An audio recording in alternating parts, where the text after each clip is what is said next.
Good evening and welcome to the October 4th CCA, Community Choice Aggregation information session. I'd like to welcome everyone. I'll moderate the session tonight. This is a presentation by Good Energy. And before we get started, I'd like to take just a moment to give a little bit of history. I'd also like to recognize in the audience tonight we have two council people, Linda Cole, Debbie Draw, that are with us as well. So ladies, thank you as always. And I also like to recognize our EEAC, that's our Emergency and Environmental Advisory Committee. We have Bob Knauer that's in the audience with us. We also have Sinette Cavalier. Thank you, Sinette, for being here. And then Mark Valentine, our town engineer, and Sarah Waterman, who is also with us and part of the engineering team. So as I said, this has been about a 4.5 year in the making. We originally started off to explore clean energy communities, CEC, now back in 2016 and 17. Community choice aggregation was amongst the 10 high impact items that we would consider as being a CEC community. Community choice aggregation is a municipal energy procurement model to purchase clean energy and replace RG&E as a supplier of electric for homeowners and small businesses in Penfield. The idea was by pooling the entire community's demand for electricity, Penfield would have the opportunity to leverage to negotiate the power supplies for not only clean energy, but also potentially for lower rates. Because CCA, again, Community Choice Aggregation, is an opt-out community-wide program, it would include and affect most households and small businesses within the town. The town board charged the EEAC, our committee, to conduct appropriate due diligence and seek public input before making a decision to proceed with this procurement model. On August 16th of 2018, the committee met to review CCA and ESCOs, and at the time, the members noted that escalating costs of ESCOs to customers, negatives of ESCO business practices, and the lack of municipalities in the region with CCA. After discussion with the committee and the town board took a choose to wait and learn approach and to watch the market and learn from outcomes from other communities exploring CCA and revisit as more communities had data to share, and the board and committee elected to do that over that next year. In October of 2019, EEAC drafted a CCA local law for Penfield. That was one of the first things that had to be done to move forward with this program. And at the January 2020 meeting, the committee recommended to the town board to move forward. And the town board agreed to move forward with a public hearing. In February of 2020, legislative session of the board adopted a resolution setting up a public hearing. That public hearing was held in March of 2020. The local law was ultimately adopted May of 2020 and is known as Local Law Number 2, authorization for establishment of Community Choice Aggregation Energy Program in the town of Penfield. The EEAC then took the next step at the direction of the town board, and that was to select a program administrator. So the board authorized putting together an RFP. The committee did that. We went out October 7th of 2020. And in June of this past year, the town board recognized Good Energy as the program administrator. As a side note, the Association of Towns and New York Conference of Mayors created New York Municipal Energy Program and selected Good Energy to manage that. At this time, I would like to introduce our friends from Good Energy for their presentation. We have Javier Borges, we have Ed Carey, we have David Day, and I'd also like to recognize for the next comments, John Berg. Thank you. John. Yep, John Berg with Good Energy. Yeah, on behalf of my colleagues that are here present from Good Energy, as well as those that are not, Good Energy is very pleased to have the opportunity to work with this extended team, Penfield team, Mr. Supervisor, the environmental kitty, and all others involved in developing and launching Penfield CCA program.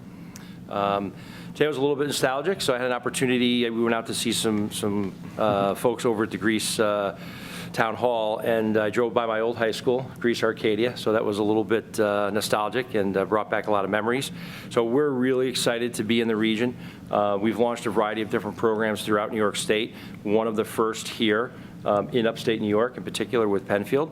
And we're really excited to launch this program, make it a very successful program to achieve budget certainty, savings, and a high content of renewable energy, and deliver great customer care and satisfaction to the community. And we're really looking forward to any kind of questions and concerns that you might have tonight, and of course moving into the program and supporting the residents and the community of Penfield. So I will turn it over to Javier Barrios, who will walk us through some of the fundamentals of who Good Energy is and how the program operates and some of the benefits and procedurally what to expect. Thank you, John. Thank you, Supervisor, and I also want to thank the board and the staff here at Penfield. They've been fantastic to work with, a ton of support on both sides, and I really appreciate the time. So I'm going to get right into it so that everybody is clear what this meeting is about, this presentation. It's an information session that's mandated by the DPS and the Public Service Commission. So this is something that's going to talk step by step about the program. And this is one of the things that really needs to be done for the general public. I know that in these sessions we get very technical with work group meetings. We go into a lot of detail.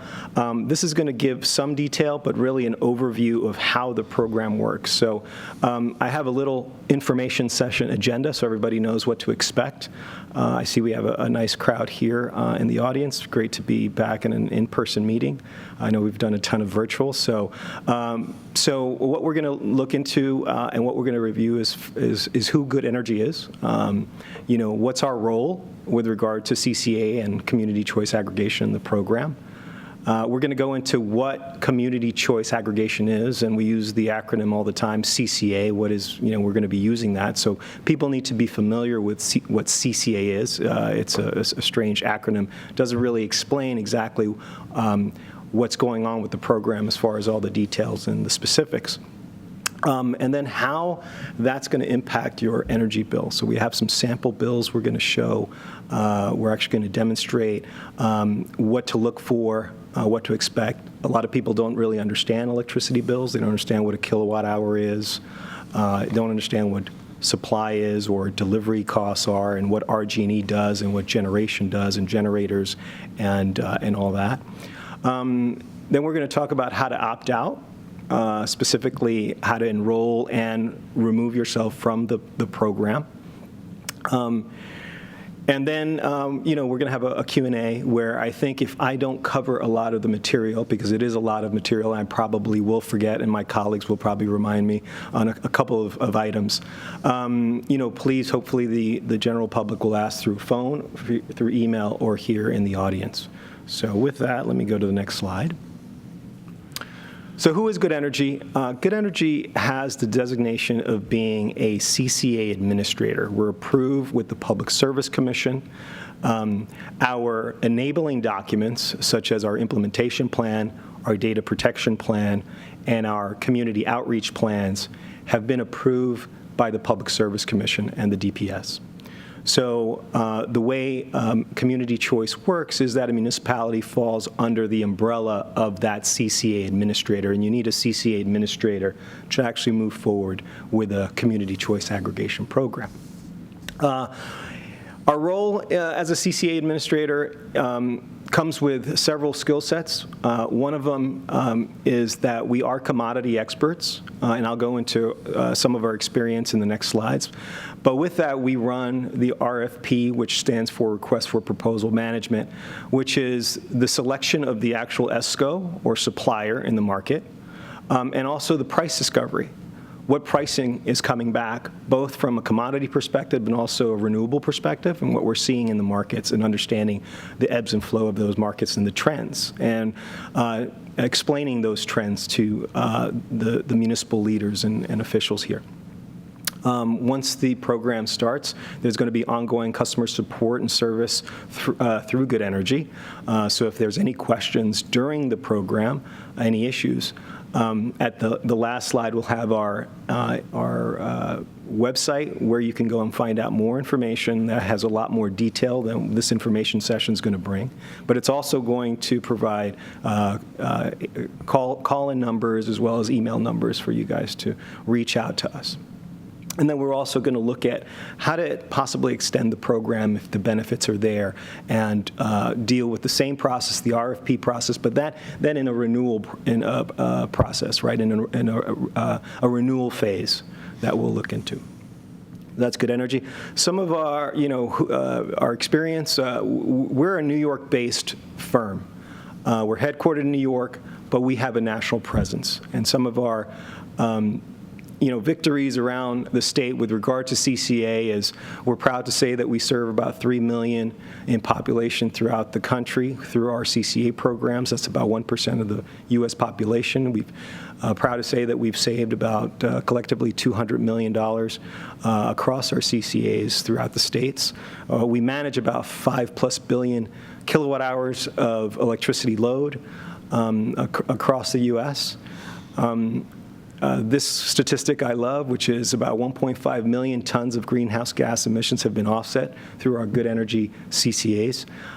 We run about 400+ aggregation programs along with community choice aggregations across New York, Illinois, Rhode Island, New Jersey, Massachusetts.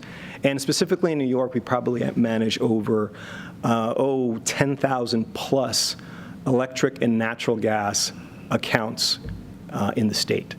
And we've been around for 20 years. I've been with the company for 20 years and proud to be at Good Energy. Okay, so what is community choice aggregation? For those who don't know, that essentially is where a municipality can aggregate the electric and natural gas accounts in their community. So with the passing of a local law, which was explained by the supervisor, you can actually collect the data from all your residents. And so what that allows is that people don't know, but in New York State, the utilities offer an index or a variable rate. It changes every month. It's never the same from one month to the other. So CCA offers that fixed rate with potential savings. The good news about it is that it's the same utility. So if you're on with RG&E, you get the same utility bill. You also get the same utility service. RG&E still remains your utility provider. And I'll get into the specifics on what portion they actually manage on the bill. There's the positive environmental impact of renewable energy, which is what we did here at Penfield. So that's obviously a good thing for the environment. And Penfield has been an environmental steward in this process, which is great. You also can have natural gas options, which we're not doing right now, but we can certainly look into that in the future. And really the real key to community choice aggregation is leveraging community population. Unfortunately, in New York State, if you're a single home, you have very little buying power, right? If you look at the way the state is set up, or states in general across the U.S. with competitive markets or deregulated markets, in most cases, about 90% of commercial and industrial customers are buying from a competitive supplier. Well, it's the polar opposite with the residential market. The residential market doesn't have the leverage that a large industrial or a manufacturing plant does, or a real estate group or a hospitality group. So a resident really doesn't have those options. There's not a lot of suppliers that are offering up a competitive product for them, unfortunately. So what CCA does is really evens the playing field for that. It switches that dynamic completely, where you actually can now buy alongside your neighbors. And so what it does, it creates economies of scale. And so instead of going with one house that's quite small, you can go with thousands of homes and hundreds of thousands of homes as aggregations get larger. And that's where you really have leverage and economies of scale are created.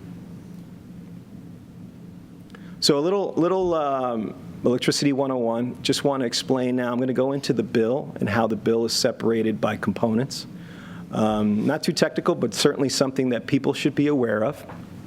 And so I'm going to first talk a little bit about the electricity grid. So the electricity grid is made up of generation, the delivery of that electricity generation through wires and transmission lines, and then it goes to the meter, right, and to the home. In most cases, people think that the utility is producing the power. That's not the case.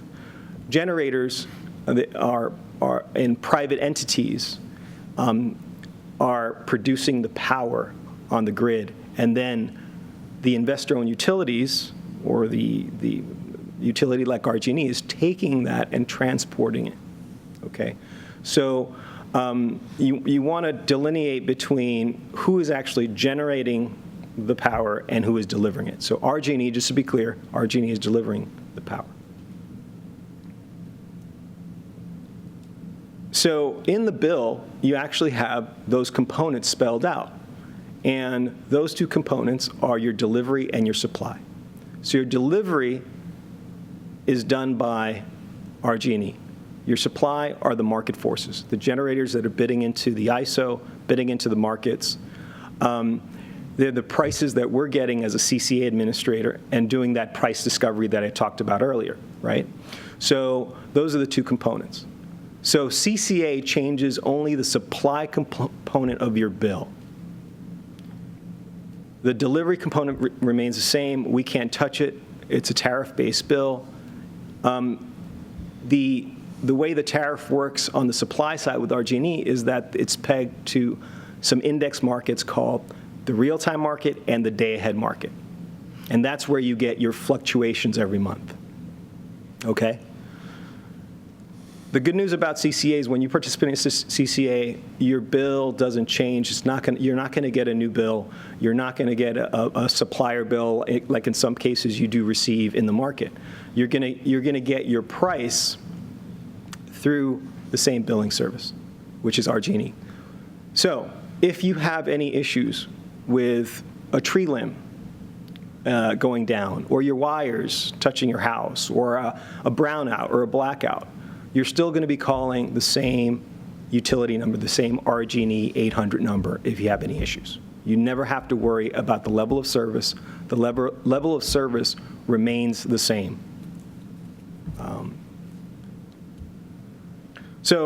Sample bill here, RG&E bill, so that you could see what to look out for when you're on a CCA program, or so that you understand what the differences are in the components. So this is an RG&E bill. As you can see, the top is the delivery charges. In an RG&E bill, it's at the top before the supply charges, and then the supply charges are at the bottom. And that's what you need to focus on, and that's what's going to change. So when you look at your bill and you're on your CCA, you're going to see the supplier that's going to be listed, and it's going to show a CCA rate. Okay. And what that's going to offer is obviously what I spoke about before, which is renewable content in your rates, as well as the key to stabilize your rates, because there is this fluctuating factor with the utility. Okay, so who is eligible for the CCA rates? So at the top of this slide, I have two rate classes. One is the SC1, which is the residential rate class. It's just a homeowner.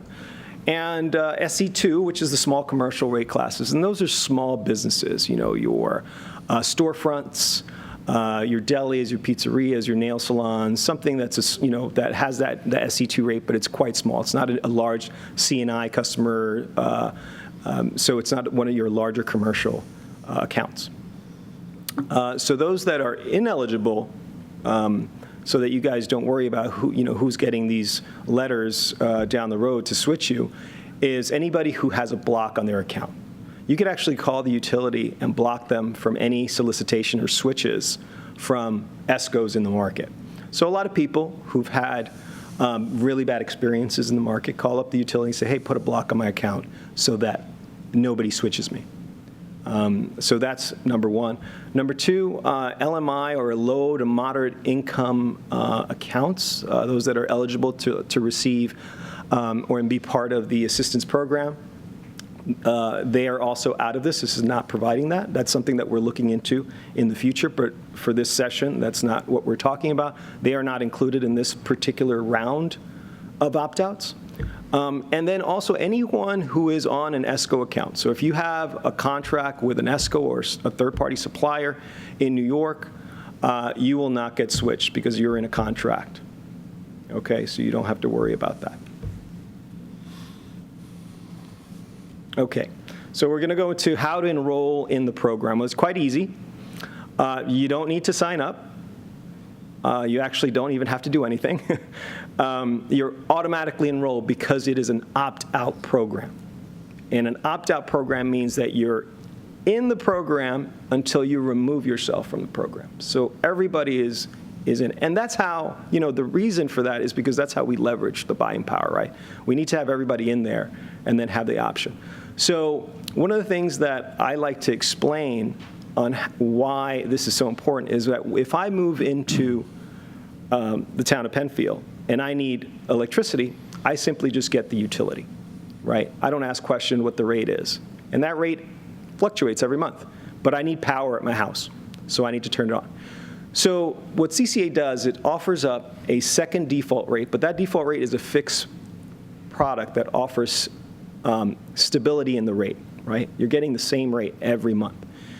So the way you think about it is that it's simply, the same level of service as the utility with the same rights as if you were, with the same rights that you would have if you were with the utility, and you could switch at any time. You don't have any issues with coming in to the program or out of the program. There's no termination penalties at all. Excuse me. Now, part of the enrollment process is that you're going to be getting an opt-out letter, which I have a sample of in the next slides.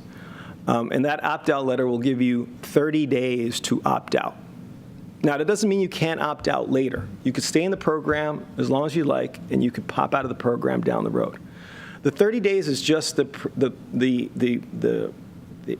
one chance that you get to remove yourself before we actually switch you into the program. Okay. So it's the preliminary process to actually get yourself out of it before you have to get switched down the road. We talked about that, same utility bill.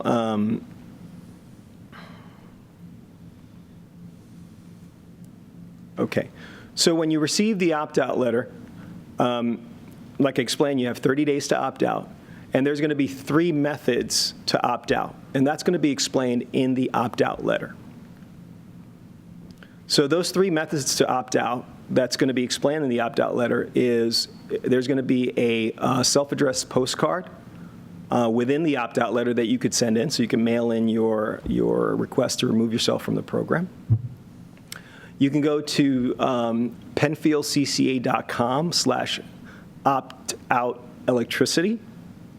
Or you can go to penfieldcca.com options and then go to opt out. That's another way you can opt out. So you can opt out through the web, very simply.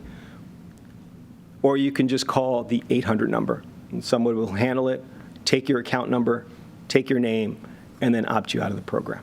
Quite simple. So those are the 3 methods to opt out, so we're clear that you could opt out at any time. This is a sample of the opt-out letter. It's going to have the name of the supplier that we selected, which I'm going to go into.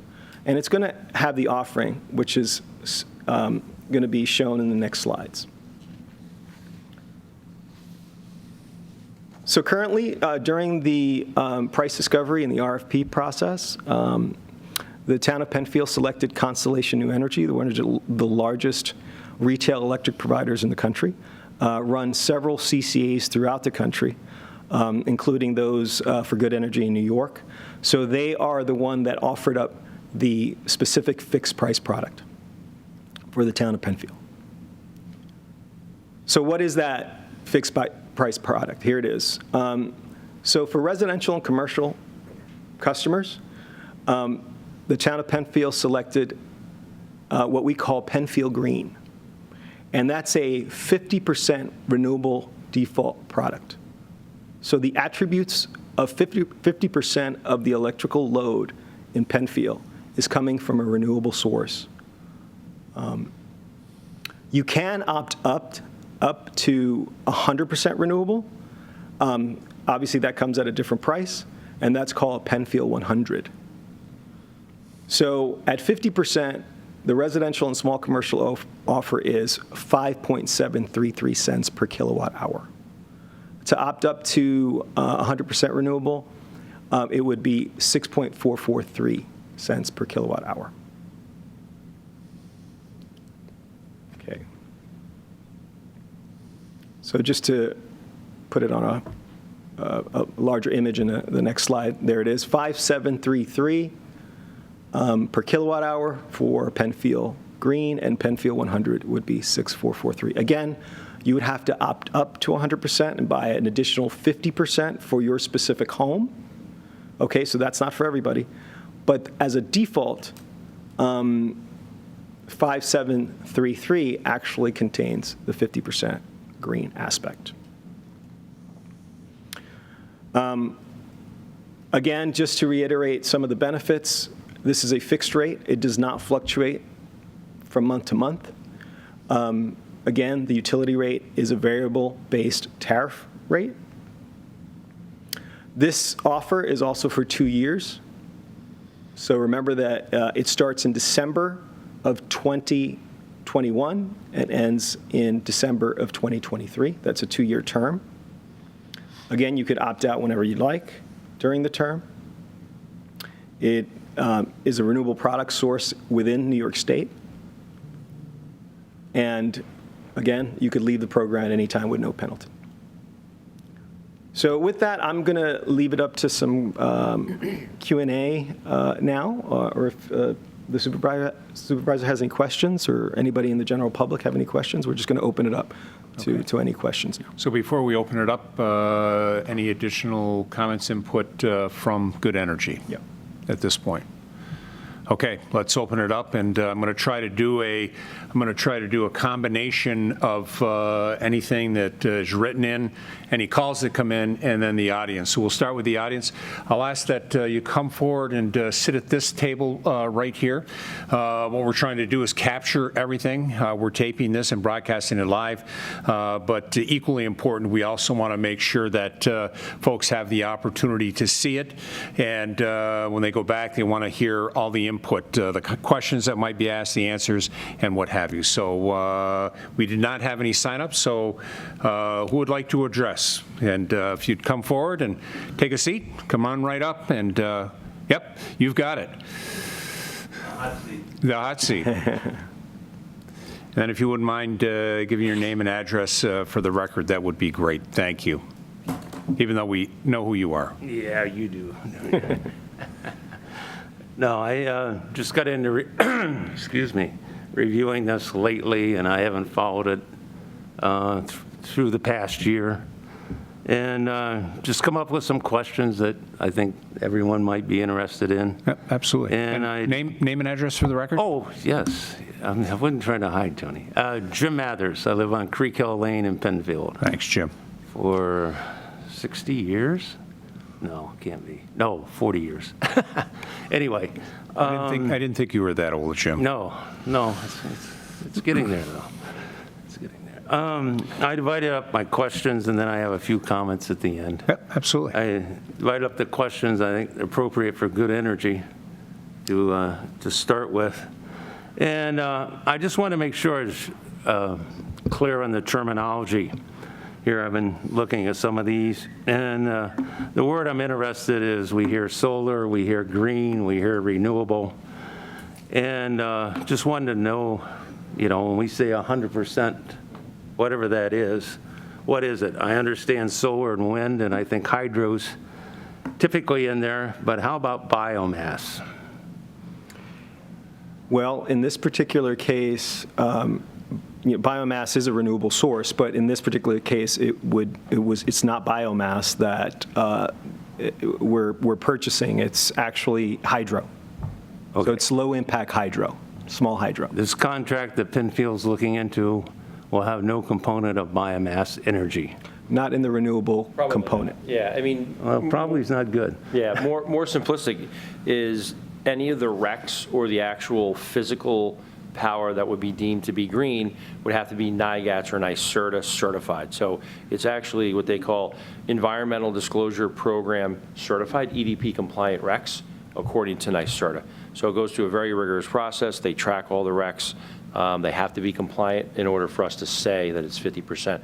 And when we say 50% or 100%, it's actually 50 or 100% in excess of the green component that's already in your supply. So by default, every supplier and the utility has to include a certain component of green, and it's not that much. It's about 5%, and it escalates a little bit each year, but we're offering 50% on top of that. Okay, it's on top of that. It also must be generated within New York State. Yes. That was my next question. Yep. Get that out of the way. This will all be generated within New York State. That's correct. And you had one that I got onto. Who's the policeman? This NIGATS and where the RECs come from? NYSERDA, correct. It's all certified. Yep.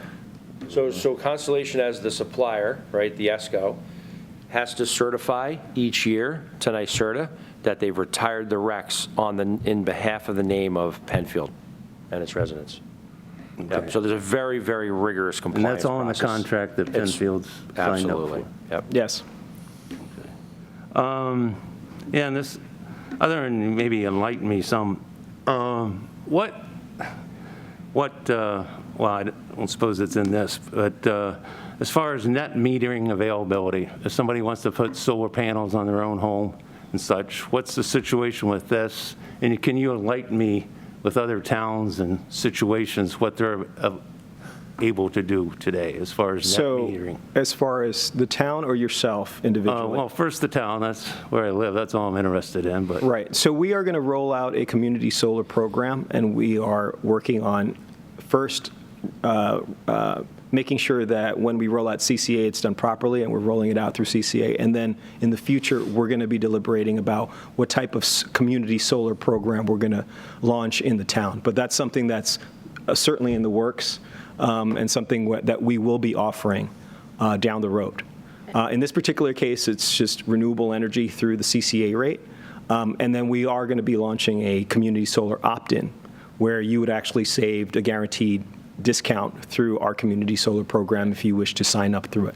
But if you were to do, I'm sorry, but if you were to do an individual solar project, like your own rooftop solar project on the home, the economics of that product would not be impacted by the CCA program. Is that your question? Not be impacted. Is it Yeah. available to me to have net Yes. metering today, after Yes, next month or absolutely. whenever this signs in? Is it Yes. available to Yes. me to have net metering, put solar panels on my house and at least Yes, get credits absolutely. back? Yep. Yeah, it wouldn't. So the program wouldn't cannibalize the solar initiative that you're doing. CCA wouldn't negate that at all. Is that your? This CCA would not negate that, but what would not kind of negate it. contracts would be available as far as energy credits or such if I want to put solar panels on my own home? You would still get those energy credits. And that's administered Can I by take that? yourself? Yeah. So that's not actually something that Good Energy covers with this program. That's a different part of a New York State program. If you were to, as an individual, want to put solar panels on your own roof, you would go through the town process to do that with the building department, and it would be completely separate from the CCA program. You could still be a part of the CCA program, but you yourself would have that as a separate option as an individual. Yeah. Does that make sense? Okay, today I could go do that. Yep. I'd still get my bill. They're not going to know or care Nope, As far not as at seeing a all. line item in there, I'm going to get my credits Correct. Yep. back in It some wouldn't other be a form or problem. fashion from Yeah, you're New never, York you're never going to State. be 100% off the grid. So if you do put in a, And Ed, I'm going to ask, Ed, I'm going to just ask you, make sure you're speaking into the mic. Thank you sorry very about much. that. Thank you. So you're never going to be 100% off the grid. So if you do put up your solar panels and you get, hypothetical number, you get 30% or well, of that energy is coming from a solar panel. The other 70% you can benefit off the CCA program. So the more solar you put in, the less you're going to get of the CCA program, or it could be vice versa. Okay, so they can run in parallel? Yes, absolutely. I'm not going to be blocked out of that come No. January 1st of '22? No. Okay. I think for now, that's the good energy part. Just want to give back, whoever wants to represent the town. And I tried to review some of the previous meetings recently and what the selection process was and how we got to good energy. But I didn't see any overwhelming attributes that really struck me as why it was chosen, as opposed to other people that are in this business right now. And I just wanted to know for tonight's meeting if you wanted to share any overwhelming things. And I know this thing's gone on with Rocktricity, and 12 communities were solicited in the past year. Why did we choose this program versus going another route? If you just want to embellish a little on that. So I'd be happy to take a crack at that, Jim. As we went through the RFP process, we took a look at a number of factors. Good energy with the track record that they had, the number of accounts that they had, the number of states and outside of the states that they were involved with, the fact that they were supported by the Association of Towns in the New York Conference of Mayors. They brought a lot more to the table, including a 24/7 call center, dedicated resources. And so the town board, as they took a look at that, believed that, and the other one that you referred to was Joule Rocktricity, that they had a lot more horsepower and brought a lot more to the table than what Joule did. This program you thought had a lot more than Joule and Yes. in the city's That's the determination that the town board made after reviewing both submissions from the RFP. Could you help me out with one thing? Sure. That they were superior than Joule in the. Yes.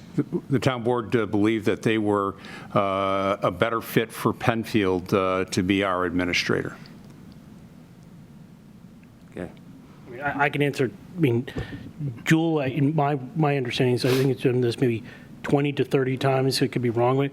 We have a tracker, we've done this way over 400 times in 400 communities around the country.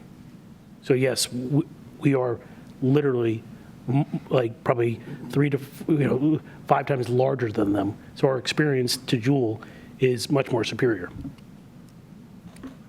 Just in size? Then Our staff. could you compare the bases of? I mean, you had a. I think that this, if I just add a, this Megawatt hours. is, I think I would like to open this up more for a discussion about the program. This is an information session, Okay. sir. Fair enough. And I'd like to make sure that others have a chance to ask questions specifically about opt-out processes and informational. Fair points enough. on the No, program. Thank you. because it does get in a lot of detail. Yeah, this is, I You think, can something get that into was merchant already function and decided on, and so on if that I can I just avoid. respect the audience. Okay, I'll close with my comments. Thank you. I can only compare the 100% rate because those are available in a lot of towns. And I think it's fair to share, what this offer is compared to some of the other towns and what's going on. In the city of Rochester, I think's tuning in right now at 5.8% for 100% renewable. Brighton, Canandaigua, and Victor went in early, and I know timing's a lot of this. Sure. And that, the city of Rochester's 11% less Brighton and such, that's 50% difference. This offer of 6.44 is 50% above Brighton. So Brighton's rate is 3 cents? 4.29. 4.29. 4.29. And they got in early. I think that's a little bit of this. I Well, know you electricity said 50%, Jim, so that kind of threw me. So 50% of 6.4 is, something in the neighborhood of 3.2. No, it's 100% really. So, but I think that when you say 50%, 4.2 sounds about right, like the right it. number. Got it. I don't know that has the same components, and it may be, I think Brighton was based on a community solar combined with commodity program. No, they have a strict, could be compared, Sure. Brighton. Can be apples and apples. Yeah, one thing I would say, though, is you hit it right on the head. The timing of the markets is everything. And when those programs launched, the markets were completely different. And then again, today, if you look at where the energy markets, both gas and power, are today, they're up almost 40% from 30 days ago and 60 days ago again. So timing is really everything in the markets. And quite frankly, if this program didn't launch, given where markets are, who knows where it would launch. And the other thing is to look at where default rates are trending now. Default rates, because of where the market's at, and it's a variable rate, are extremely high and currently month to month well above this program rate. Yeah. Not maybe the 100%. I'll put my but at the final 50%, stat here, yeah. and then we can talk about where we're at in Penfield today. Right. But no, and back to what you asked there, Tony. If you divide 6.44 by 4.29, you Yep. come out with 1.5, or it's Got it. 50% higher. Yep. I know Pittsford and Irondequoit's, can't compare apples and apples. It's a community choice solar thing, claims to be 10% under RG&E's variable rates. I look closely at my RG&E variable rates, and ending in September 30th, a few days ago, the past year, the average rate for the year was 4.41 cents. The RG&E variable rate. This is 46, the 6.4 cents is 46%. That's not an accurate I mean, number. that's not an accurate That's not an number, accurate unfortunately, number. So we could probably table I'll that bring one. my bills. What No, do you what they don't agree with? include is the Clean Energy Standards, RECs and ZECs, so it's actually higher than that. It's actually. Oh, I'm comparing to what I'm paying today. Yes, it's not, that is not a comparison of the 6.4 cent rate that you're offering me, but it's the premium I'm going to have to pay to go into this program now is a 46% increase over RG&E's present get energy from everywhere. And correct me if I'm wrong, Tony, that is part of why the town board wanted to go with a program where a resident could make a decision to not participate. Oh, yeah, I'm just saying what I researched and where I think I'm at today. And I want to end on, I'm a great green advocate. I think it's one of the most important issues in our country today, above a lot of others that we argue about every day. It's the most important aspect. And I could easily say 10, 15%, maybe. I would personally put on the table for a green program. And I see what this is. I think it's straightforward. I understand what it is. But if I go back to Rochester or Brighton, I think those are apples and apples comparison that it seems like it's a little high. Yeah, well, one of the things I think that we could help level set with you individually, and maybe we could post up the results of that at some future point, maybe even with this session, is help you decipher the bills and understand what component potentially you are missing, because I think we did address that. I think you may have been the one early question that came in.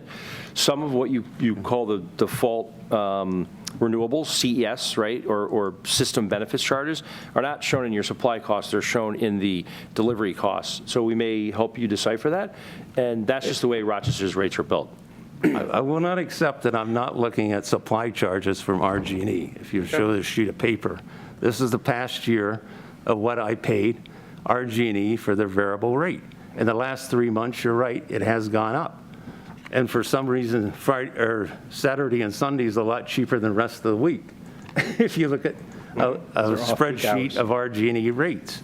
But I've been paying 4.41 cents over the past year. And if you look over the past 3 years, it's pretty stable. It's been between 4 and 4.5%. Yeah, and- For the supply rate, not the, Yeah. and that doesn't add in the merchant function. Yeah, and it does not include the SBC charges, which is the system benefits charges. That's a separate piece. Yeah. That's a piece that we have to carry in the program, and that's a piece that doesn't show up in your supply rate from RG&E, but you pay it to RG&E. Now, when you come to the program, you don't have to pay that SBC to RG&E. What is SPC?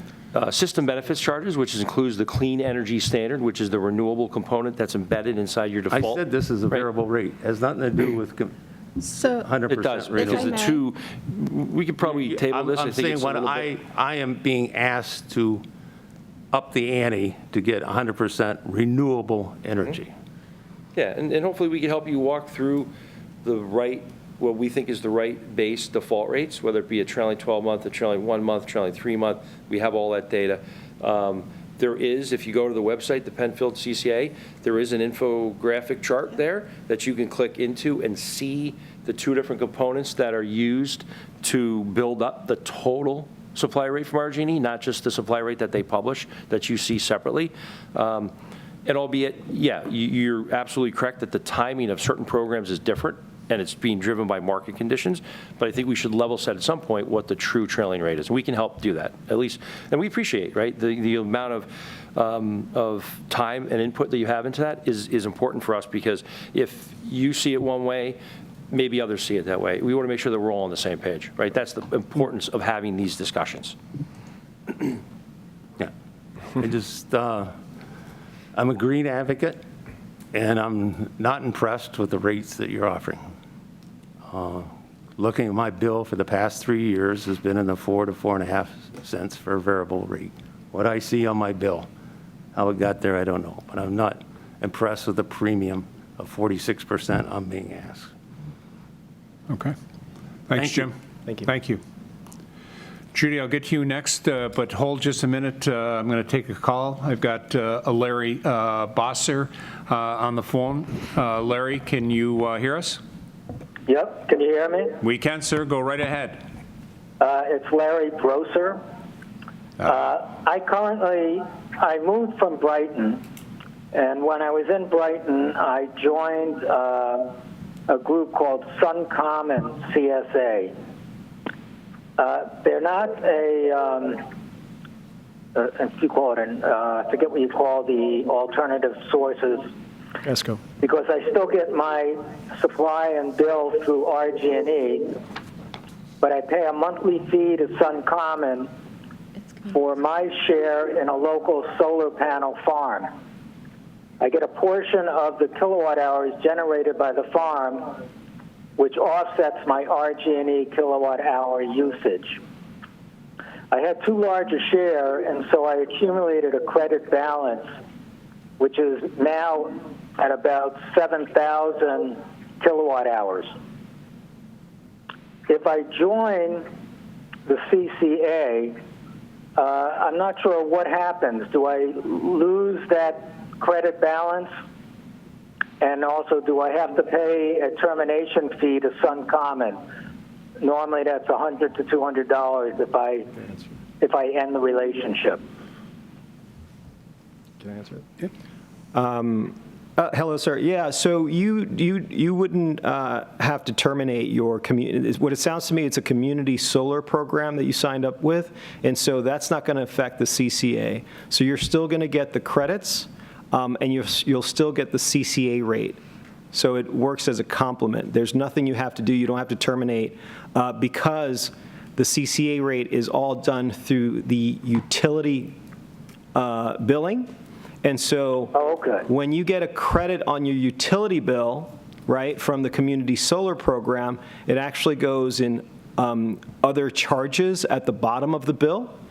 I don't have a sample bill of that. I know what you're saying. Yeah, so at where you get other charges, you'll get a credit, and then you pay the difference with a discounted rate to the community solar provider, so that wouldn't affect you. Okay, thank you. Sure. Thank you, Larry. All right, Judy, I think I saw your hand. If you'd come forward, please.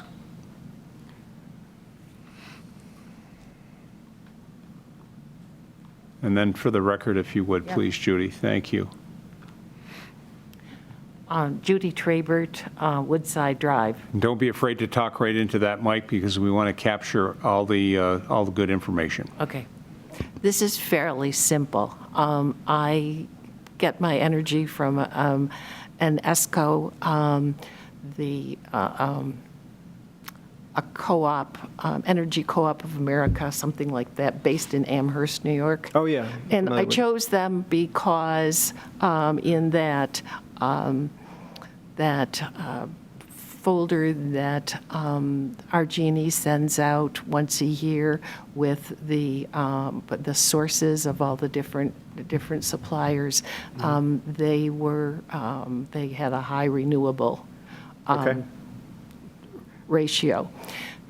It sounds like I am in one of the non-eligible Ineligible. groups. I don't know that I have a contract with them. I don't remember. Yeah. Several years ago that I signed up with it. So that's Yeah, my so question. Good Energy's happy to look into specifics of contracts if you have a question to see if you're eligible for the CCA. It sounds to me that you are in an arrangement with an energy supplier, an ESCO, right? So you are, and I think the co-op might use ESCOs to serve their particular aggregation and co-op. So what we need to do is figure out what you're on, what kind of, it might be a month-to-month contract, you might be on a fixed contract. What we don't want to do is we don't want to take you out of that contract and have you incur ETFs or early termination fees, right? So that's important. Okay. But Good Energy's happy, and our customer support is happy to look into it, see what you are. You should know what you're on, whether you're in a contract or not. That's important. And once we figure that out, if you're not in a contract and you want to come over to the CCA program at Penfield, then we can switch you in the next billing cycle, or when the program is actually up and running, and we could switch you. Okay, so when I get the opt-out letter, until I figure this out. You won't get an opt-out letter, unfortunately, because it sounds to me that you're on an agreement with another ESCO. I've already opted out. But I mean. Oh, you've already canceled. No. You're saying that. You're already automatically sifted out of the program because of that, yeah, unfortunately. But it doesn't mean, because you're here in the information session, it's a good thing, so we can actually do some exploratory work for you and figure out whether we can switch you if you'd like to be on the Penfield program. So just all we need is your bills, and you could send that over to the email on the slide there, info@penfieldcca.com. Okay. Send us the bill or fax us if you'd like, if you want, or scan email. Okay. Right? All right. So, Thank you. That's okay. all. And if we can help Judy, come in, and Sarah will be able to assist you, at least if we can get that information over Yep. to Good Energy. Okay. that'd be All right. All right? Thank you. Absolutely. All right, we have another caller, Michael DeLuca. And Yes, sir. Michael, can you hear us? Yes, I can. All right, go ahead, Mike. Fantastic. First of all, I'd like to thank the board for making this meeting available virtually for those who are unable or uncomfortable, being present in person. This is a great benefit, and very much appreciate having the opportunity to join this remotely. So thank you very much for making that available in this way. I had a couple questions I wanted to go through. The first is to the board, is to ask what the overriding philosophy was in setting up the CCA and having this put in place. Because from the presentation and from the questions that I've heard, I can see a couple possible answers, or maybe a third that I'm not covering. The first is that the CCA is designed to provide access to renewable energy at a competitive price, so that you have an opportunity to work with renewable energy, and the price should be about the same as what you're paying now from RG&E or from another supplier, and you're leveraging the people, the community of Penfield, and the number of people that will be involved to be able to get access to that renewable energy at a lower cost.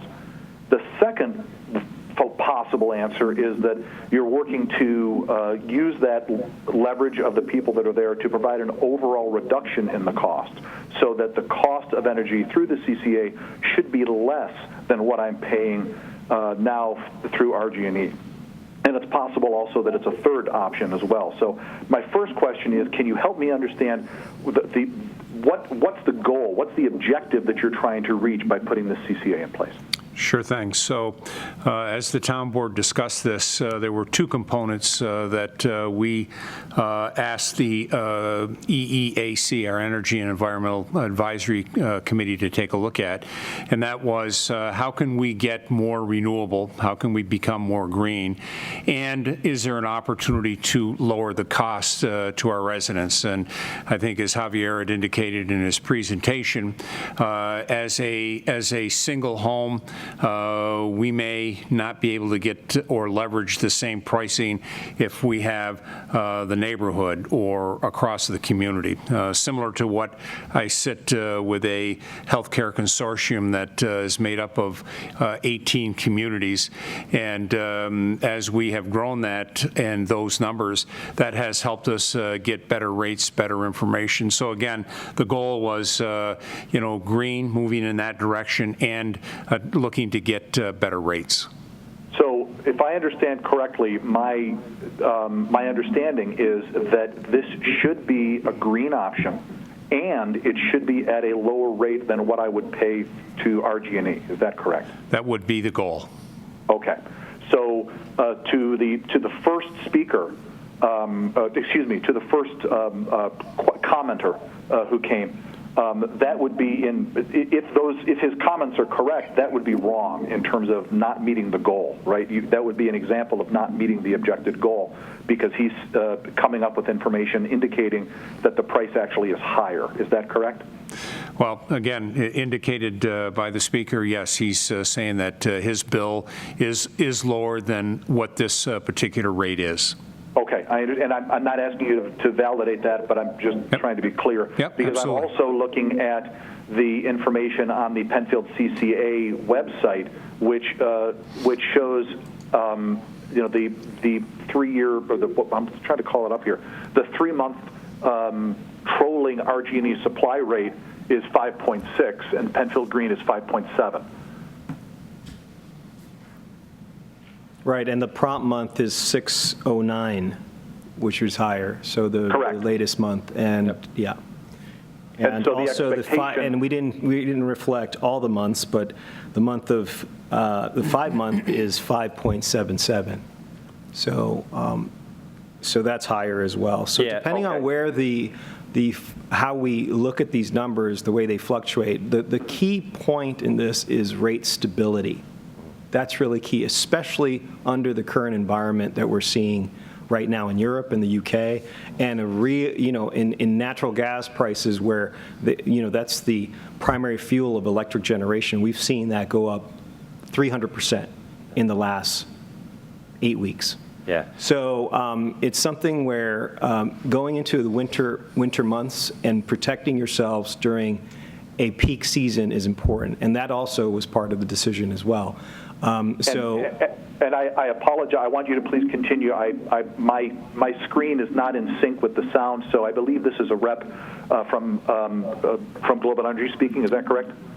So rep from Good Energy? Yep. Good Energy. I apologize. From Good Energy. My apologies. Not a problem. Yeah, and one point of reference, Sarah eloquently put this earlier today, that several months ago, at the time when the board or council was looking at whether to move into contracting with the supplier through the RFP process, the indicative round and then the executable rounds with suppliers, the trailing 3-month rate at the time was over 5.7. So we updated it to give, latest information for residents to make a very sound fundamental decision based on current information. The current 3-month trailing is 5.6. At the time of the decision to move forward with the supplier through the RFP process, the trailing 3-month rate was indeed over 5.7. Understand. That's clear. So it is, and I do want to comment that Good Energy, you are bringing a different requirement to the table. The requirements that the supervisor indicated were more green supply and a lower cost, but you are now adding stability of cost, which was not one of the requirements from the board. Is that correct? Well, I think lower cost, stability of cost go somewhat hand in hand. I've got a couple of board members here, and I think that is what we were looking to do. Again, green energy, lower cost. If we could get that stability of cost, I think lower cost, stability are one and the same. Okay, thank you for clarifying. Sure.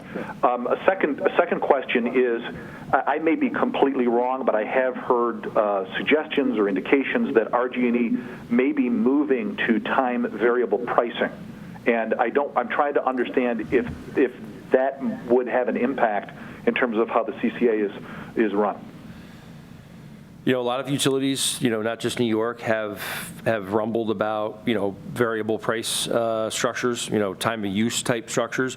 Today, most utilities have time of use structures, but they're very limited. They're like on peak, off peak, where you really only see true hourly pricing is usually in the commercial industrial space. What I would say, though, is New York is a straight variable rate for every consumer, whether it be residential, commercial, industrial, natural gas, and power.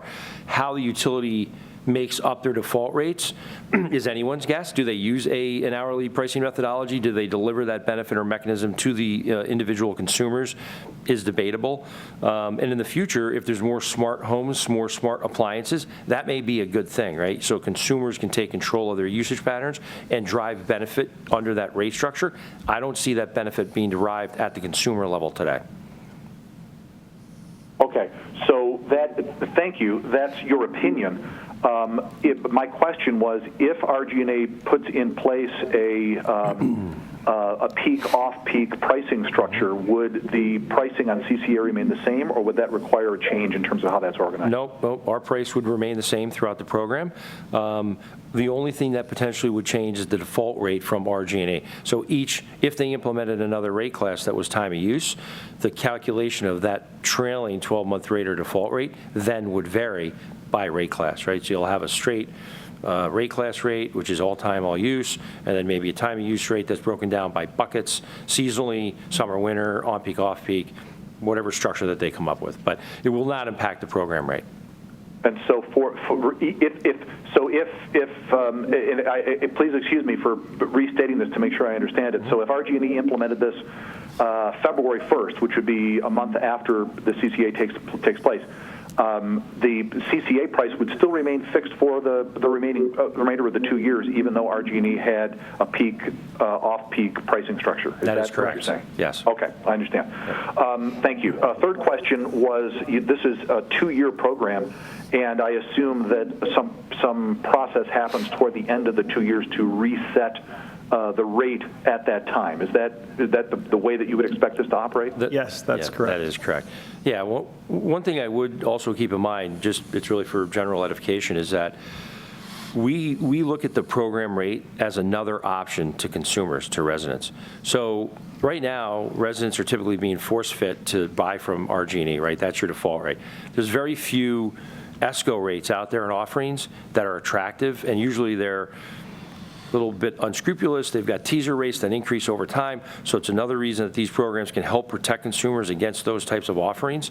We just look at it as another option in the marketplace, bearing in mind that you can opt out of the program before it starts. You can opt out of the program if you're in it at any point between now and the end of term, and you can opt back in at any point in time. To me, it's like a free option in the marketplace. Understand. And John? Understand.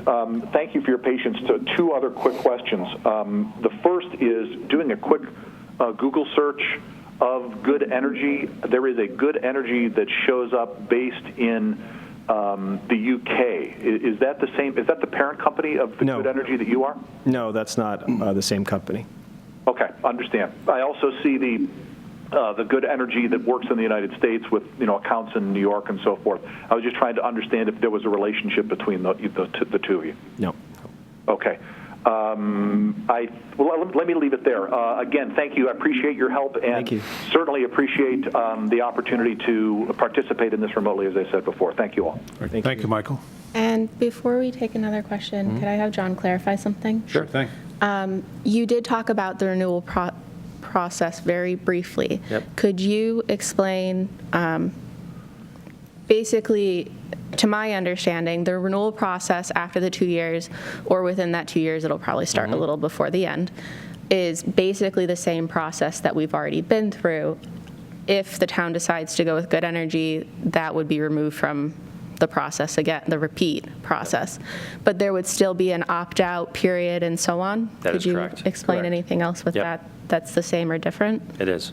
Yeah, so the only difference would be there would probably be a little bit less outreach because you've already done the outreach preliminarily when you started the program.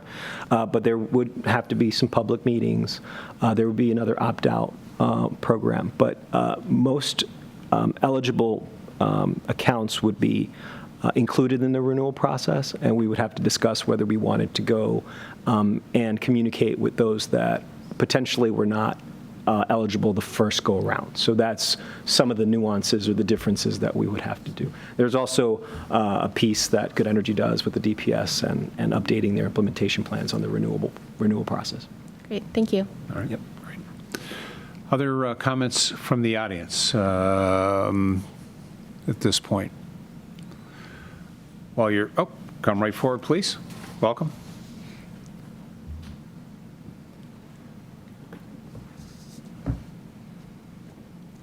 Hi, my name's Linda Schriever, and I live on Jackson Road.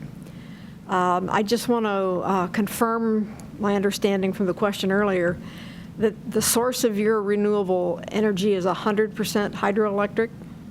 Is that correct?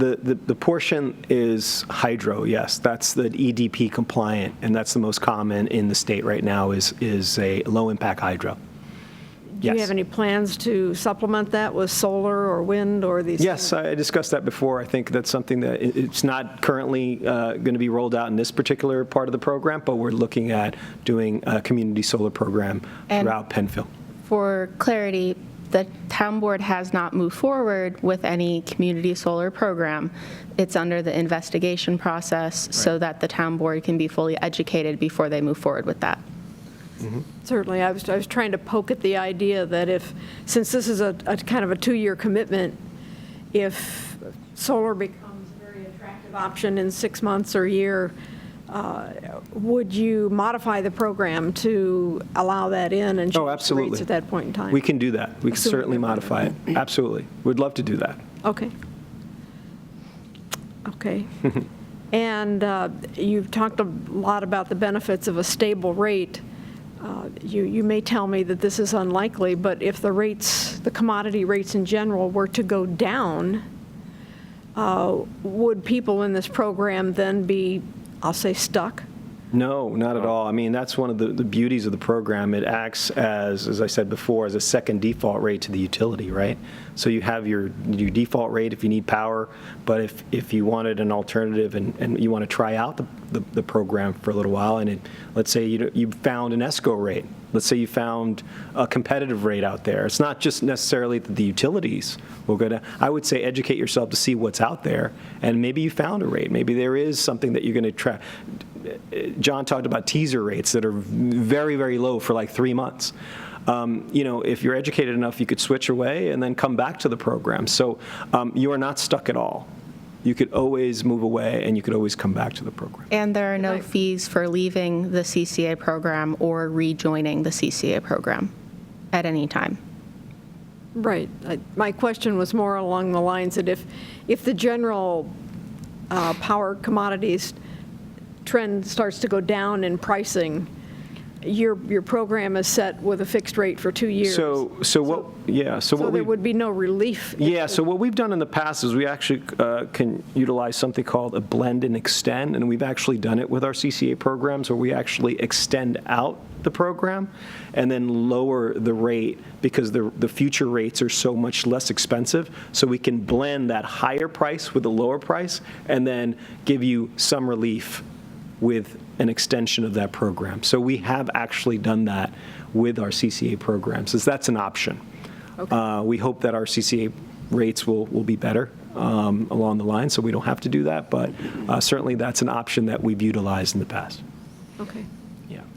I am currently with another ESCO, so it sounds like if I wanted to switch, that would have to be kind of an independent process on my part. Yeah, you would reach out to us And I at can our numbers and contact email, and we can help you. someone, since there seems to be some confusion about comparing rates, what parts are included and what parts aren't included, I could reach someone at Green Energy to help me. Good figure energy, that yeah, out. for sure, absolutely. And I would encourage, there's a couple of numbers here and an email address, and certainly we encourage reaching out, and you'll get a representative from Good Energy to be able to help answer any of those questions. If you've signed up here at this, if you signed up on any sheets, we'll try to get your number and be proactive to follow if up. you registered don't mind, coming in. I can grab you right before you leave and Yeah. get your Okay. contact information for them. Definitely would help you, yes. Thank you. All right, thank you. I've got one email that came in. This is Diane Andrews, Berg Road, and the question is how to participate in more green energy sources. Okay, so in one of my slides, I talked about how to opt up. Call the 800 number, call the 585 number, send an email. You can opt up to 100% green, that's the Penfield 100, at the specific price that was displayed before. So as long as you call us or email us, give us your number, we're happy to help, and we can opt you up to 100% renewable. Okay, great. Other questions or comments? Jim? Before you come up, Jim, I'm just going to ask, so I always make sure we get one-time speakers. So if there's any first-time speakers, please come forward. And if not, then Jim, you've got the floor. Come right up.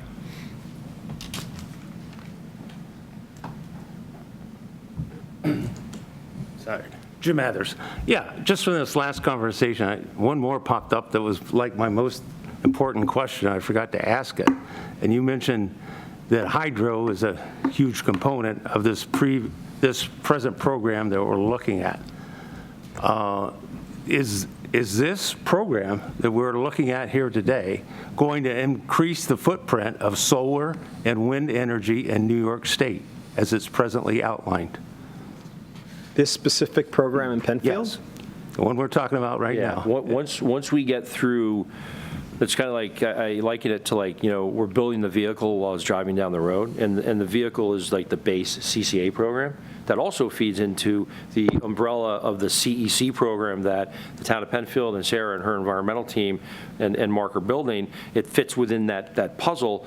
As we get further down the road and the CCA's launch, we will be sitting in front of the Penfield team to talk about LMI, low to middle income guaranteed discount offerings that potentially would be served through a combination of community solar and supply, and then an opt-in community solar program once we get the base CCA up and running. And that would introduce more renewable content coming from solar assets, as well as open up the doors for more development of projects itself in the community. So our goal, ultimately, with a lot of programs is eventually job creation as we get further down the road in the programs to bring jobs in for clean energy programs, vocational and educational training that oftentimes comes with that as well. So we see a lot of programs that get wrapped with job creation, educational, and vocational training in the marketplace.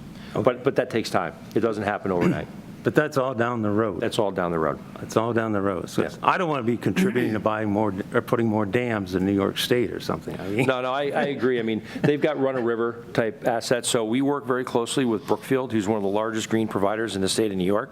And not all the assets that we're buying RECs from are 100% hydro. There is a mix, but the preponderance of the NYSERDA and NIGAT certified RECs that are required for these types of programs in the state of New York are a lot of hydro, right? So there's run-of-river, there's your traditional type stuff that you mentioned with dams, but there's a lot of other assets that get lumped into the RECs that are now being called Tier 1 RECs in the state of New York.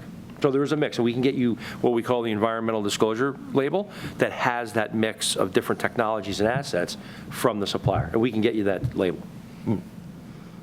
but I can't be assured that I'm increasing the footprint of solar and wind in New York State by join in this program? Right now, today, no. But guaranteed that that's one of the things that we've already had those conversations. We've already had one meeting as a collective team.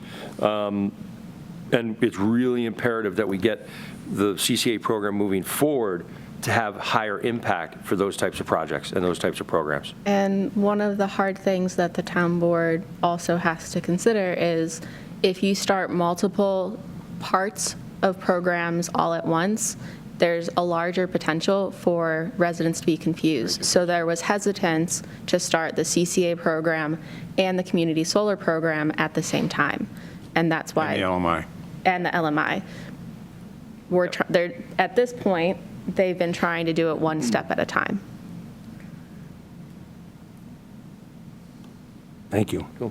Thanks, Jim. I just had one housekeeping issue I just wanted to bring to everyone's attention. It's probably immaterial, but we have www.penfieldcca.org. Oh, yeah, Yeah, the .org is actually been point. taken down and redirected to .com. Right, So thank you. the real website is www.penfieldcca.com. Yeah. Although I just tried it on my phone, you can get to .com by going through .org. That's right. It does peg both, We got 'em- actually. we got 'em- So We got them linked together. yeah, so. we do. Okay. Good Yes. catch.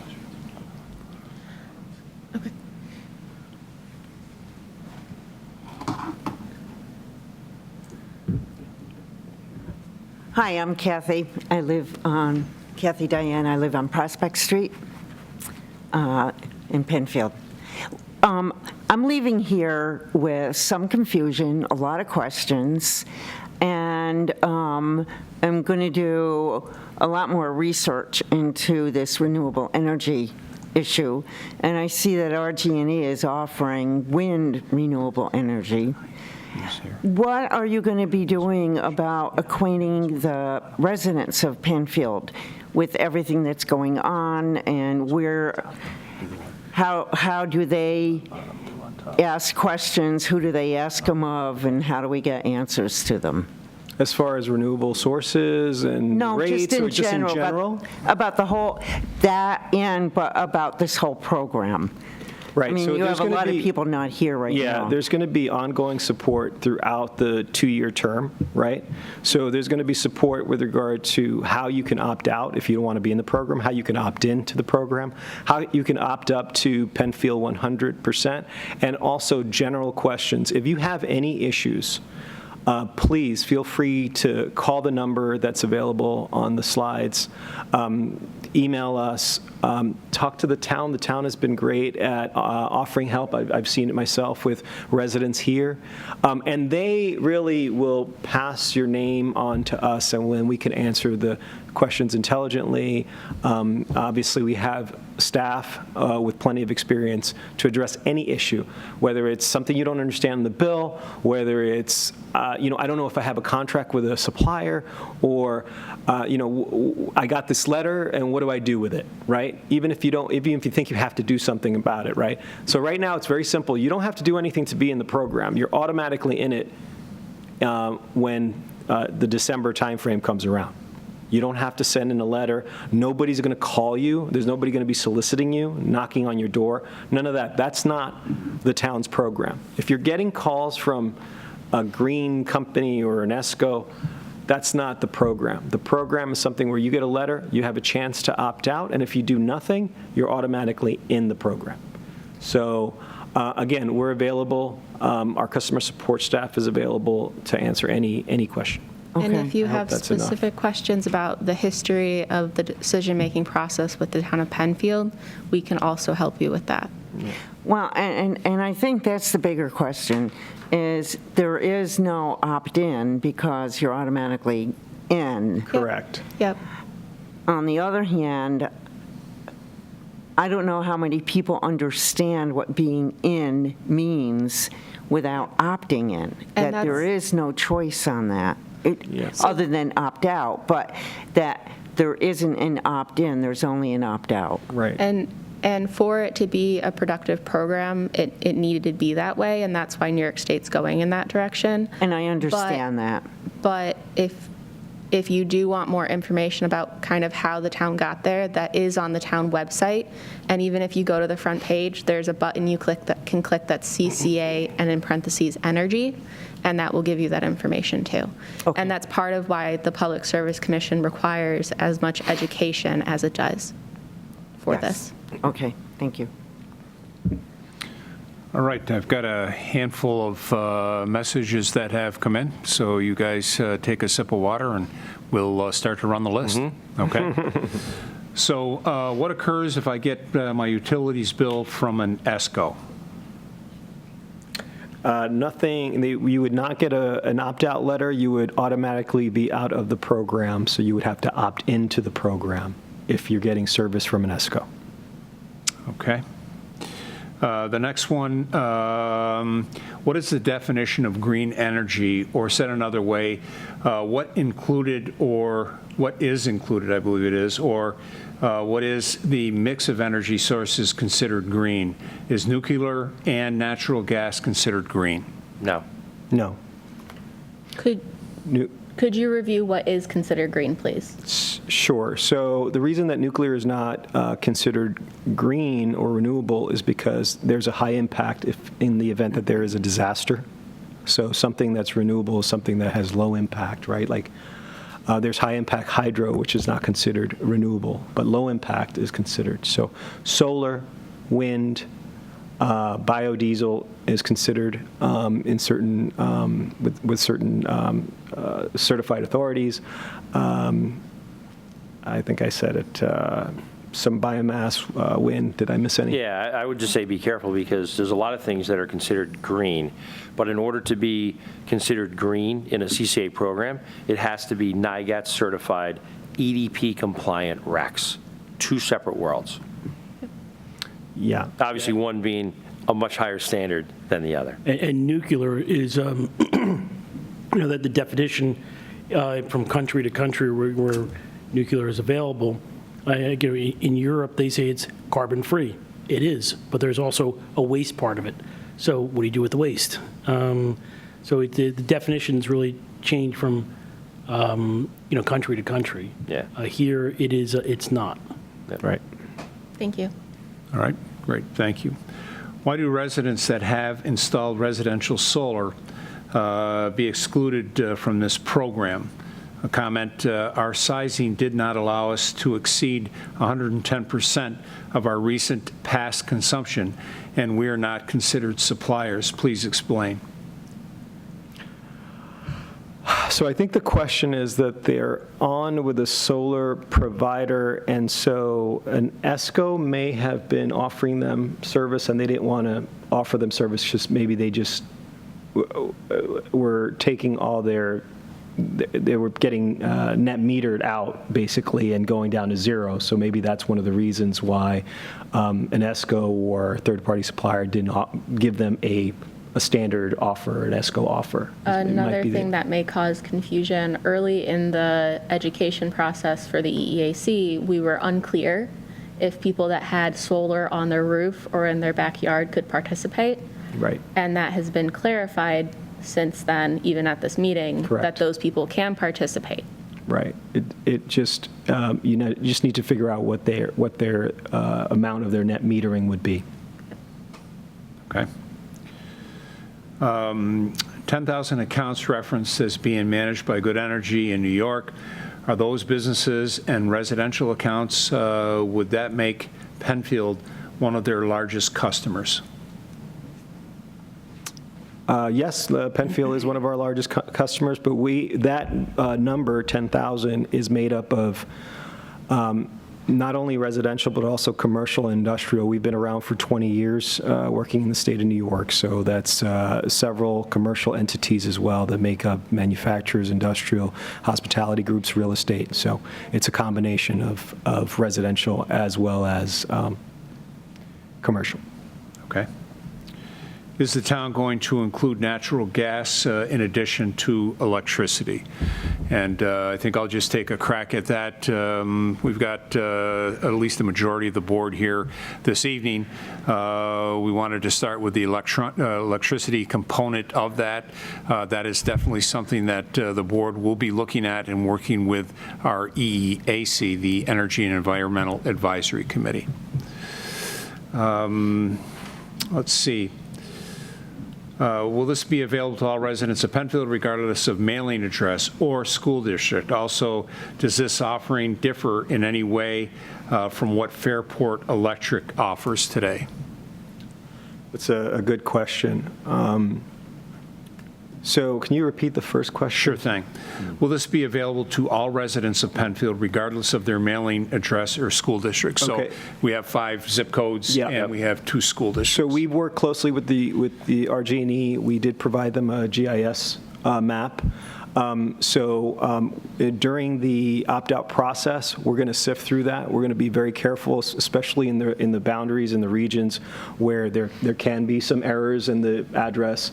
Good Energy has dealt with that over the years several times. So we're very proactive in understanding and identifying those borders, and with the help of the town, we would identify and make sure that those that are within the jurisdiction and within the Penfield boundaries get switched appropriately, and that nobody gets switched that's outside of that jurisdiction. So.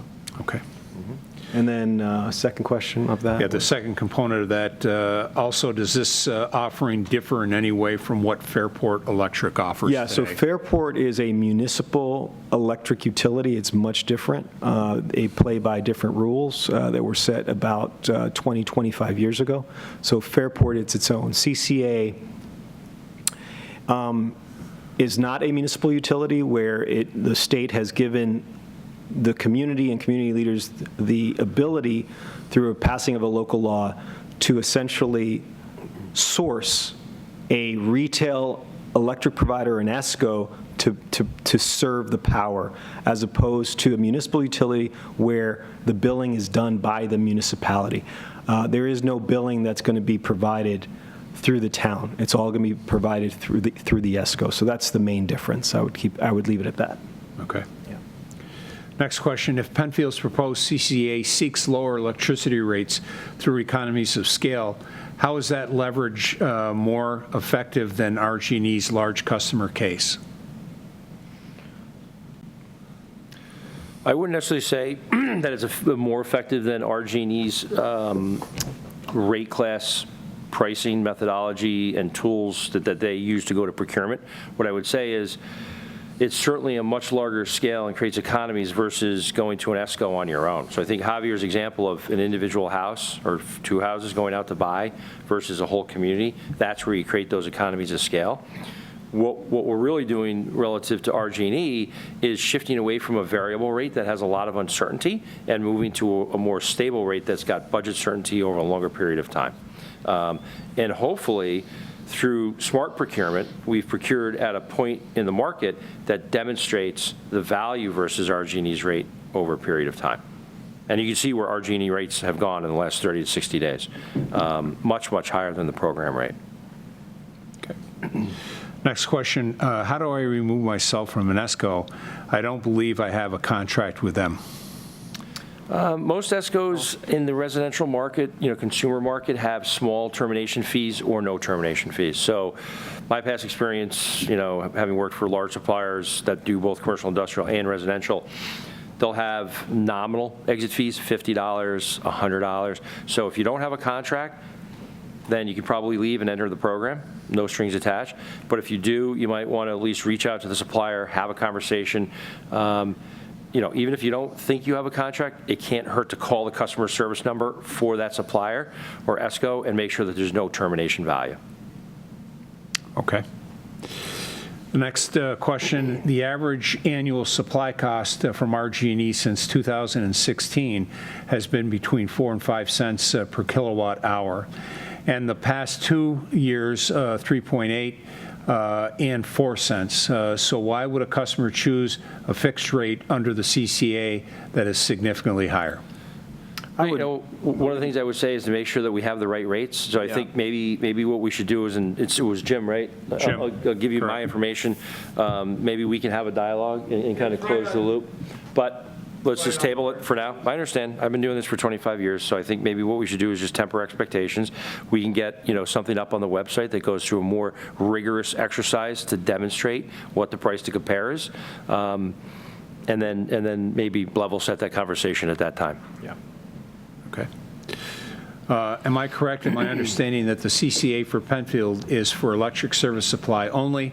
Will there be any impact on gas service? I think we had talked about that's a potential down the road. No impact. Who is paying the administration costs for this program? If this is a chargeback to the participants, how is the expense calculated? Flat rate per participant based on the amount of energy used, or based on the amount of energy used? So the fees that are being paid, you're obviously paying fees to the utility. You're paying fees to Constellation, the ESCO. You're also paying fees to Good Energy, the CCA administrator, but that's paid through the supplier and the ESCO. So the town does not pay any monies or fees to Good Energy directly. And no monies or fees go to the town. And no monies or fees go to the town. Right, correct. What is the process to check if your current RG&E account is blocked? I would call RG&E, make sure that there is a block, and if you want to unblock it, just let them know. I don't know if there's an additional process. You just have to verify that it's you have the account number and the address, and that you're the owner of that account number, and they should release that from the block. You did explain that if there is a block in an account, that they cannot at this time they're not automatically enrolled. At what point would they either have to enroll themselves, or would they be automatically enrolled if they do that before a certain date?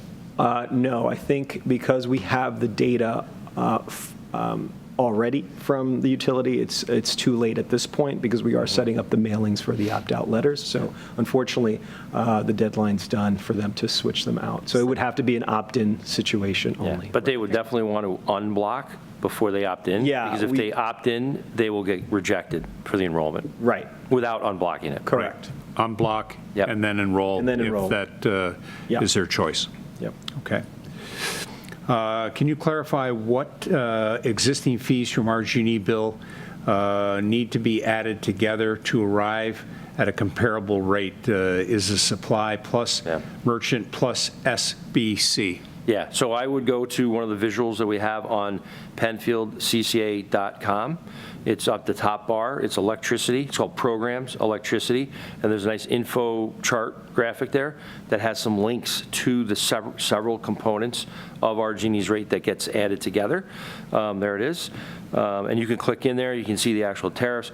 And I think what we'll do is, based on this conversation, we should have a little bit more rigorous exercise, make it a little bit easier for folks to find the information. And then one of the things, now that we've done this and we've given a lot of transparency, we will be updating that information on a monthly basis. Okay. The next question, how often is the CCA fixed rate reevaluated? Annually, semi-annually, quarterly?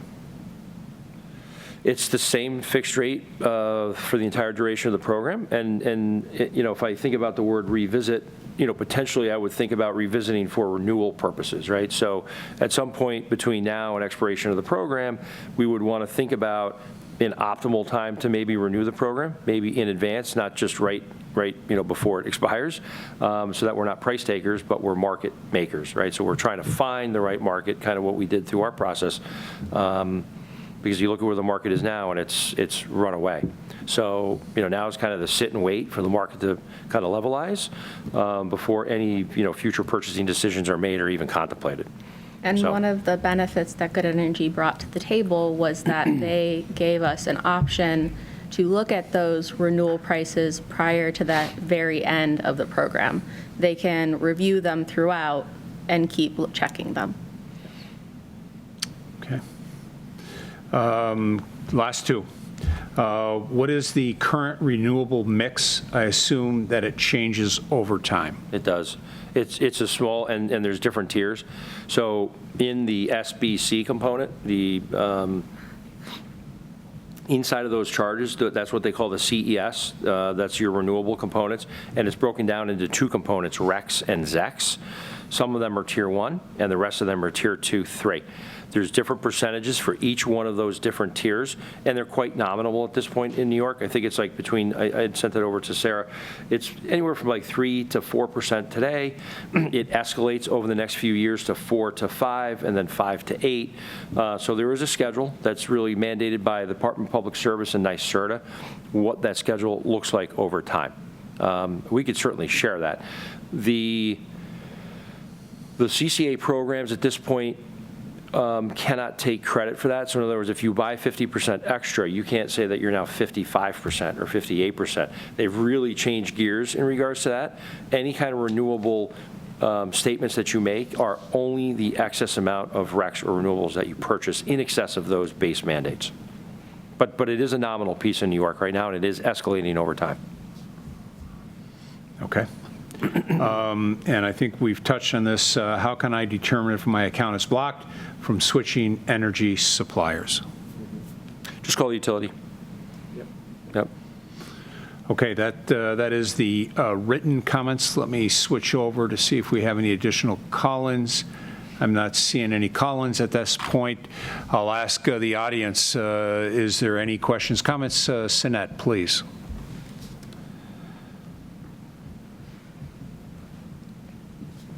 Hi, Sinette Cavalier, Split Rail Run.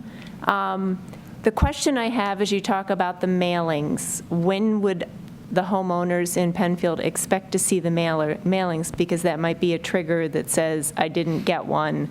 Let me see if I'm blocked or on an ESCO. Right, so that would be in late October, so in a couple of weeks, you're going to get an opt-out letter, which will have all the information in the program. So expect it in the next 3 weeks or so. And all of the residents that are eligible should have already received a postcard.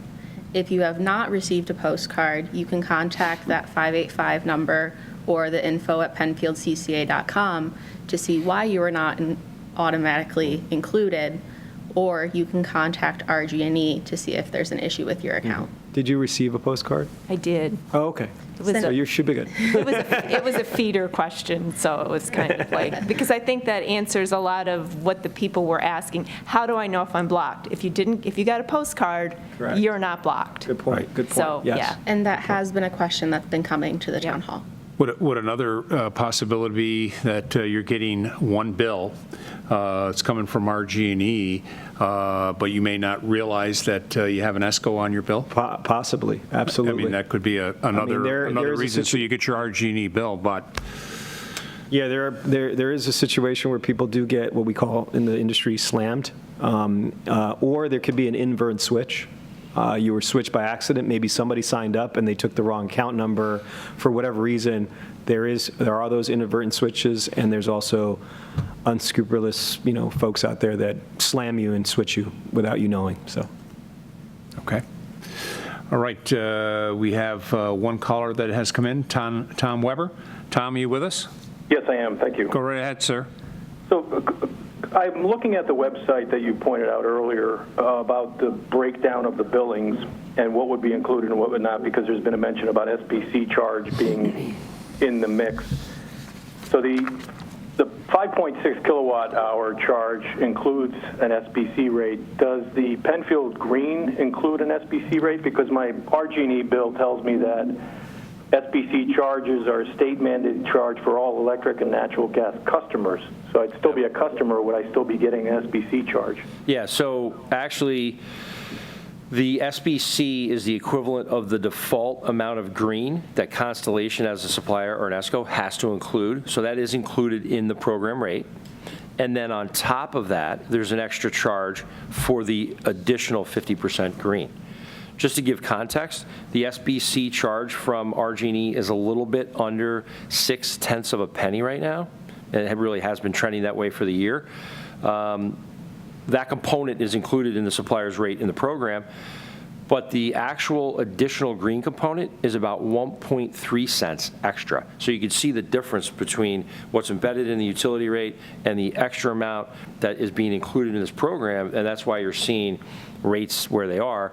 Green energy as well as base brown power has been very expensive, trailing upwards through 60 days ago, and it's only gotten worse. So timing-wise was actually pretty fortuitous where the market is today. Doesn't necessarily mean that it was fortuitous from 6 months ago, but it is a dynamic market, and we think that based on where this program locked rates was beneficial given where the market's gone and where RG&E's default rates are today. Yeah, so the current rate I have, and I have a bill that's about a week old, for my variable supply charge was just over 5 cents. The SBC charge was just over a half a cent, almost 0.6. Right. And then there's a merchant function charge for August and September that adds to that. So if I add all of these up, I'm looking at about a 6-cent rate. Yep. What piece of that disappears if I go and don't opt out? Do I go down to the 5.7 cents, or do I still have these merchant charges and SBC buried somewhere? You go down to the 5.7. Okay. They're all included. Yep. Those are included in the supply charges. Okay. And then you mentioned 10,000 customers, and I'm not clear. Accounts, Penfield 10,000 considered accounts. a single customer because we're all in a group, or will each resident be considered a single customer? Each resident would be considered a single customer in an aggregation for the town of Penfield. Yeah. So we would be one of the 10. So me and everybody who's calling in or sitting there is a single person in that 10,000 bucket? Presumably, yeah. If you have it's a one-for-one correlation. So we call a customer an account. An account. So if you have a unique account number with its own unique bill each month, that is an account, that is a customer or a household. If you All right. So 10,000 customers out of I don't know how many millions of potential customers in New York is really what you're looking at from a market share perspective. Correct. Is that correct? That is correct. Okay. All right. Thank you. I have no other questions. Thank you, Tom. Okay, I've got no more incoming emails. I have no more incoming phone calls. Anyone in the audience that would like to, for the first time or second time or third time? Okay, as we wrap up, I just want to remind everyone that we're going to be holding a second public information meeting that is scheduled for November 8th, 7 p.m. It'll be here in the auditorium as well. Information will be on our website, and we'll get that out also on social media, Facebook, Twitter, and things like that. This meeting tonight was videotaped and will be available typically 24 to 48 hours. It'll be up on the website. Anyone will be able to go back in and watch it in its entirety, or just the presentation part, or just the Q&A part. And I'd like to thank everyone that participated this evening. Thank you for your time. Thank you for your interest. And again, I'm just going to call your attention, questions that you have, www.penfieldcca.com. .com, not .org, but if you happen to get .org, you can get over to .com. And then please note the phone numbers as well, and any and all questions are welcome. Again, thank you to Good Energy for being here this evening and the support. Thank you to all of our residents here in the audience as well that called in or emailed in. Please be well and be safe. We'll see you on the 8th of November. Thank you.